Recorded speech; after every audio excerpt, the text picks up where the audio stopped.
Okay, let's go through question 4 first. Question 4. 4 part 1 will be right.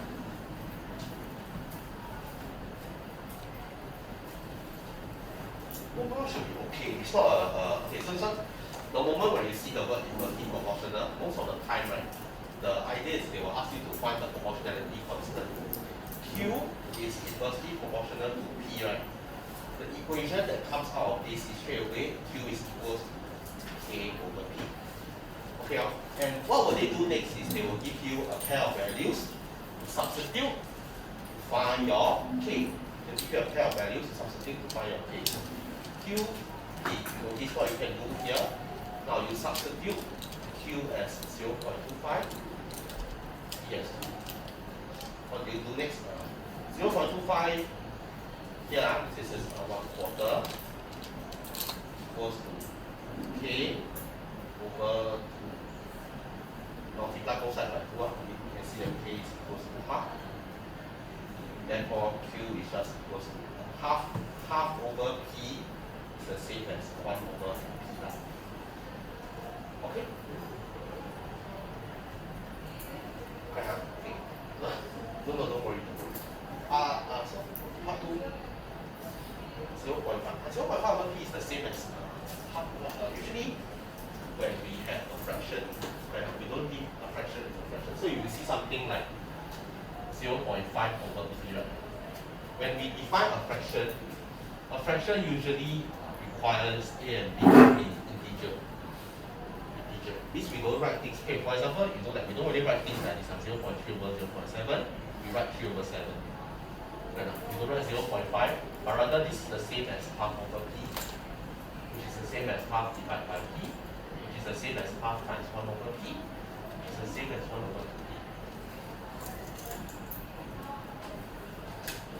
Okay, so we usually want to present things in integer way. We want the components of the fraction of integer.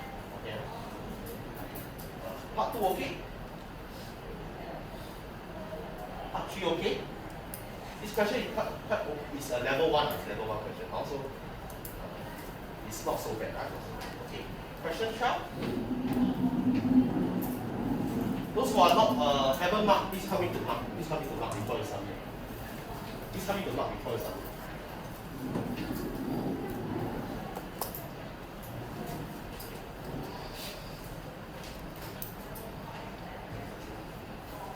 This one. Oh, which one?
Question 14. Question 14 okay? No, not okay. Okay, so this one is basically 3 variables. 3 variables. So what you want to see. Let me just use the board. I use the board. Okay. Usually I just use the primary school method for this. Glass blowers.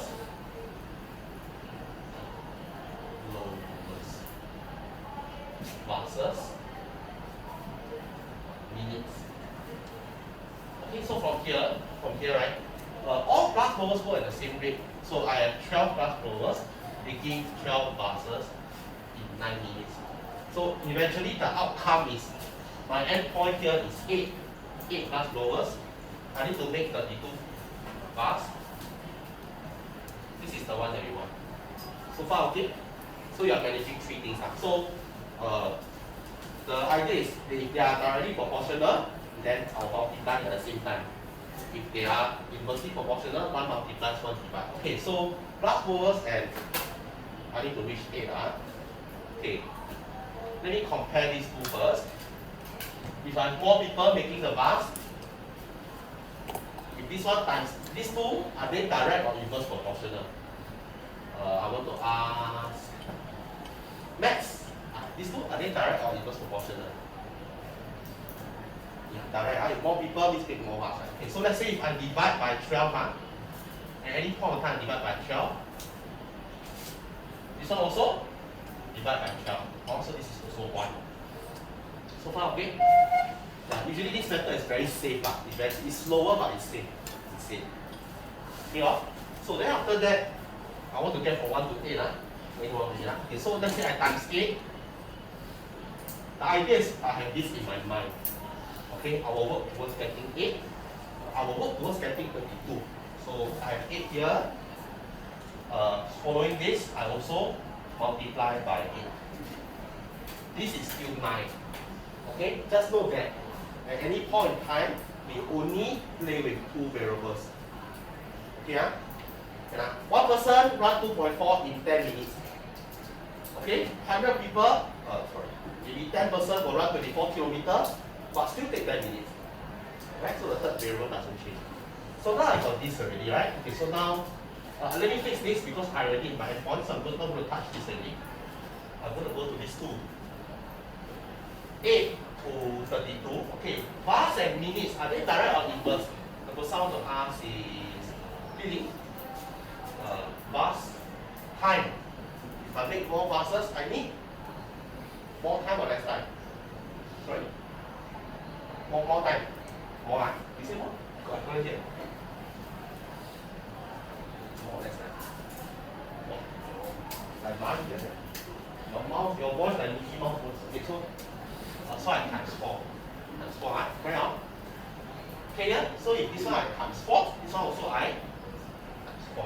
So how much time do you need? Answer 9 times 4, 36. Okay? Can so understand how to do this kind of question?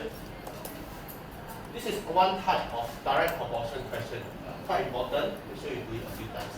Okay? Make sure you do it a few times. When you see 3 variables one, in the textbook you see a lot of this kind of question. Okay? Question 2. Question 2. Is question 2 needed? Question 2 don't need. Question 3 don't need. Question 2, let me just flash the answer for a while. Question 2, let me just flash the answer. For those who need to find.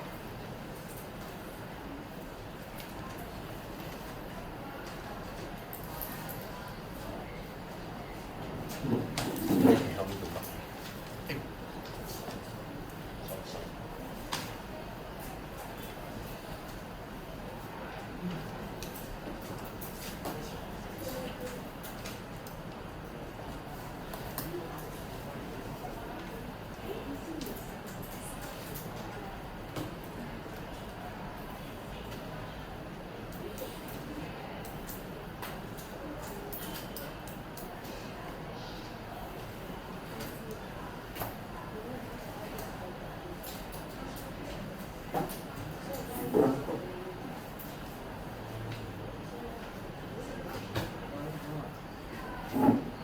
Sorry.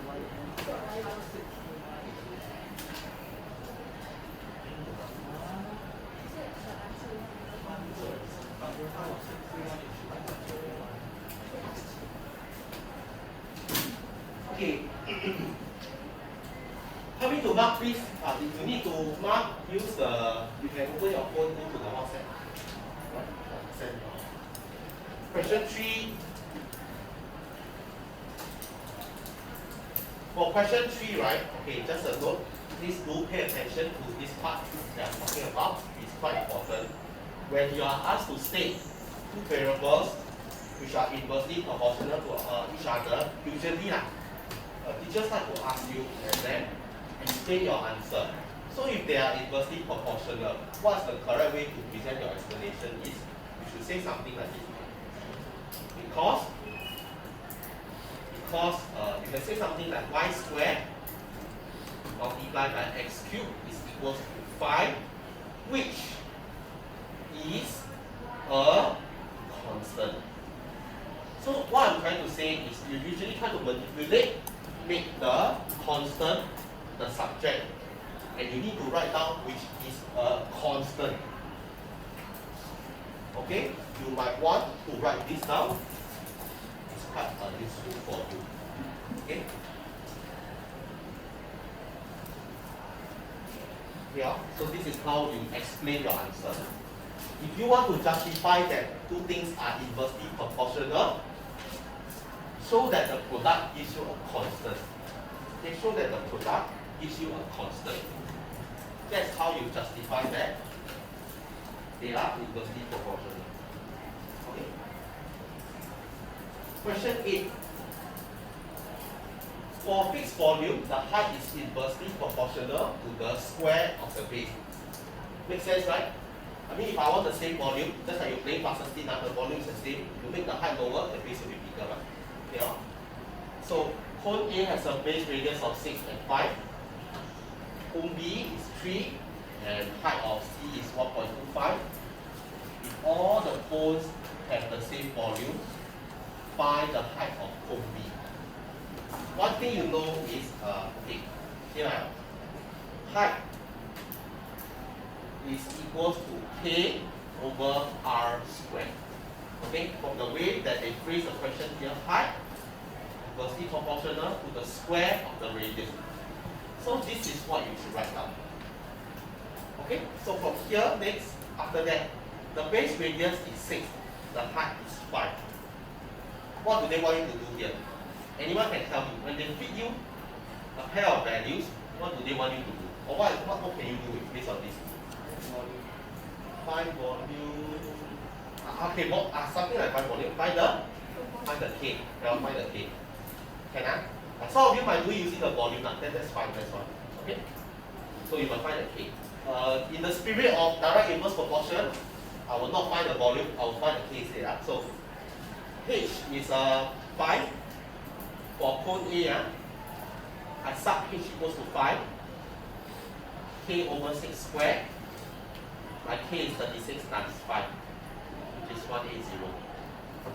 Okay, so you notice for cone A, because my height is 5, my radius is 6. This is my K. From here, H is equals to 180 over K squared. This, 180 over R squared. R squared. If all cones have the same volume, find the height of cone B. Okay, find the height of cone B. Part 1 is easy. So for cone B, all you need to do is to substitute for cone B, right? Substitute R equals to 3, because they tell you that the base radius of cone B,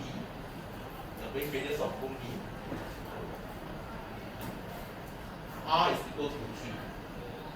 Back into this equation. Why is it I can use the same equation? It's because they say that the volume is the same. The volume is the same. So from there, H equals 180 over R squared. You notice I use the same equation here. That will give you 20. Part 2, I want to find the base radius of cone C. So what do? Cone C, the height is 1.25. Let me use red color for cone B. So you know that this is cone B. Green color for cone C. Tell you that I'm doing cone C now. This one is cone C.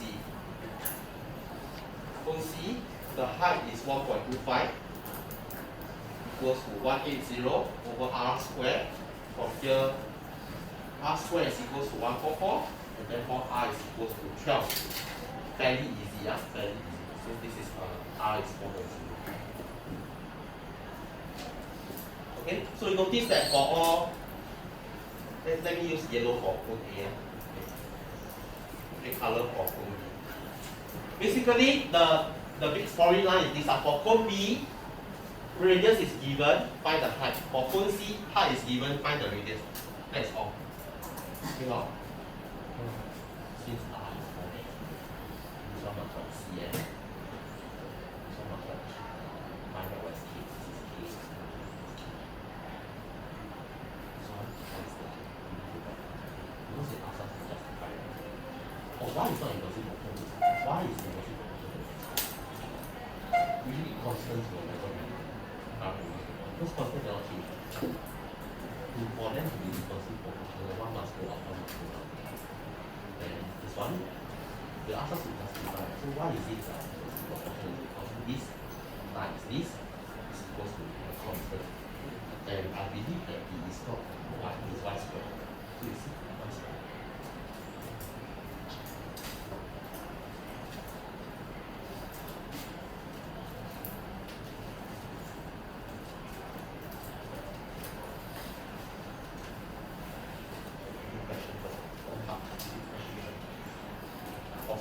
Those who need to do question, I just pause at this screen for a while. Okay, I'm just going to give you all 1 minute to do the question, then you upload. After that, take out your Pythagoras note. Okay. So for question 2.3, how do you go about doing this? I'm sure most of you have gotten some sort of diagram out, which is fantastic. You got a diagram out. So the diagram probably looks something like that. Okay, you have actually managed to create a diagram. So you understand the objective of this study semester is anything that is contextual, diagram not given, you draw the diagram. This is the tower. The tower here is 200. Okay? So from here, this is 150. Yeah, this one. So we try to draw that outside. Then, okay. The tower at the church, this is the tower, this is the church. The church, so it's the tower hall. Okay, there are 250 meters apart. So let's for example, if I call this x, this will be 250 minus x. So far, okay? Yeah, this is 250 minus x. Okay? Can So, what is the important connection here between these two right-angle triangles is that these two, they are actually the same. These two are actually the same. Why is that so? Because in this question, at the same instant, the two crows fly. The two crows fly at the same speed, heading towards the grain at the same level. So you see, you just imagine in your head, think about a PE lesson. If you start with your friend, start at the same time, run at the same speed, end at the same time. The start time the same, the end time the same, the speed the same. What can you tell about the distance? Same, right? Just imagine you run a basketball swing side, for example. You start at the same time, you run, you end at the same time. Both travel the length of the basketball court. Correct? Also, the distance is the same. So what am I trying to tell you here is, using this green color line, it allows you to create an equation. Okay? So let's say, for example, I call this y. Using the triangle on the left, my y is the same as 200 squared plus x squared. Can I say that? Can I say that? By Pythagoras theorem, on the right side, can I also say that my y squared is 250 minus x bracket squared plus 150 squared? For those who are stuck at this question, I hope I got your attention. So, the key thing is to connect these two. They are the same. You connect, you put these two equations together, you can solve for x. And that will be your answer. Okay? So why is it I let this be x? I mean, similar to all algebraic questions, right? Because x here represents what I want to find. How far is the grain from the foot of the cathedral tower? How far is the grain, which is here, from the foot of the cathedral tower? So if I solve for x, I get my answer. Yeah, I get my answer. Those who are not here, don't worry, I'll go through again later. Okay, I believe all of you have no issue with the first. I'm just going through the AFL. Those who are not at the AFL, ignore me. Ignore me. Okay? Ignore me. I believe question 1, anyone has problem with question 1? 1 part 3. Okay. Okay, I just want to go to question 2 very fast. Okay, question 2. Please take note of the proper presentation details. You need to determine a right-angled triangle given this. Okay, first of all, you cannot write this. You cannot write this. You cannot write this from the start because you do not know if they are equal. If you write down an equation assuming that it is equal, when it is not, then it's a sin right now. So you do not know if they are equal. It's like you go to court, prove that he's a murderer. Then you go to court, you straight away shout, hey, Max is a murderer. He killed my hamster. So for example, then so what you need to do is you need to check left hand side. 140 square plus 171 square. What should it be? Is it 48841? So after that, you check right hand side. 221 square. 48841. They are equal. Left hand side is equal to right hand side. By okay. One thing I want to emphasize is this. You will want to write down. Every time you use Pythagoras theorem, you need to state whether is it the direct or the converse. By converse of Pythagoras theorem, by the converse of Pythagoras theorem, PQR is a right-angled triangle. Okay, so you need to present the answers the quick and proper way. It's like, you write essay, you have to give the references, right? So when you do math, we recognize the theorem that allows us to solve this question. Converse of Pythagoras theorem. Once again, if you forget what is converse of Pythagoras theorem mainly used to prove right-angled triangle. It means that if a squared plus b squared equals to c squared, this tells us that there is a 90-degree present. Okay, there is a 90-degree present. Okay? And now, this is for AML question 2. This is for AML question 2. AML question 2. Okay? Now, for question 1 part 3, some of you may be bothered by this, right? What I want to share is if your to find LP, consider turning the triangle in this way. But LP is actually done under the also height of the triangle. If I look at it from another angle, okay, one more time. This is the question. See, if I turn it this way, can I also say that LP, the area of the triangle, which is 27, is also equal to half times LP times length. That's how they solve it. That's how they solve it. Oh, that's all. So that should give you some success for question 1. Now, next, I will talk a bit about, very quickly, just 5 minutes on part 3. For those who are ready, because some of you are really very fast. Okay? Now, next one. In a right-angled triangle, so I know some of you are already there, Sonda, Hadi, Jody. Next. Right? In the right-angled triangle, this one is crash course format. Okay. This is 90 degree A, B, C. The last time round we talked about this being the what you call the hypotenuse. Okay, na? Okay, now, let me call this as the reference angle. Is that okay? Let me call this theta. Is that okay? Okay, so if this is the theta, if this is my theta, then beside the theta, there's a name for this side. Okay? Usually when I say I sit beside you, right, in English, another way to address beside is adjacent. Adjacent. This is also what we call the adjacent side. Theta, my reference angle, I look opposite. Right? It's like you're standing here, I look across the cliff. Like Bukit Timah like that. This is what we call the opposite side. Acronym is, you remember, this is the A. They are adjacent.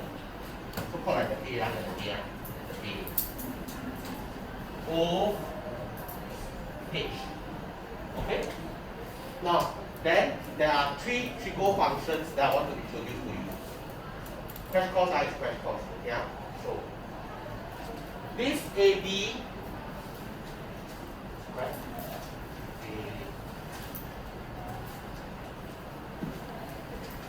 Okay, so if you use this as a reference angle, sine of theta is opposite sine over hypotenuse sine.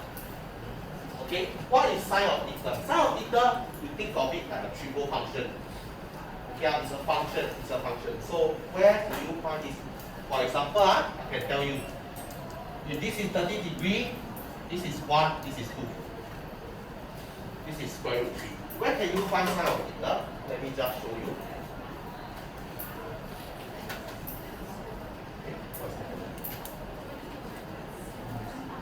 Your trigo functions are here, sine, cosine, tangent. These are called trigo functions.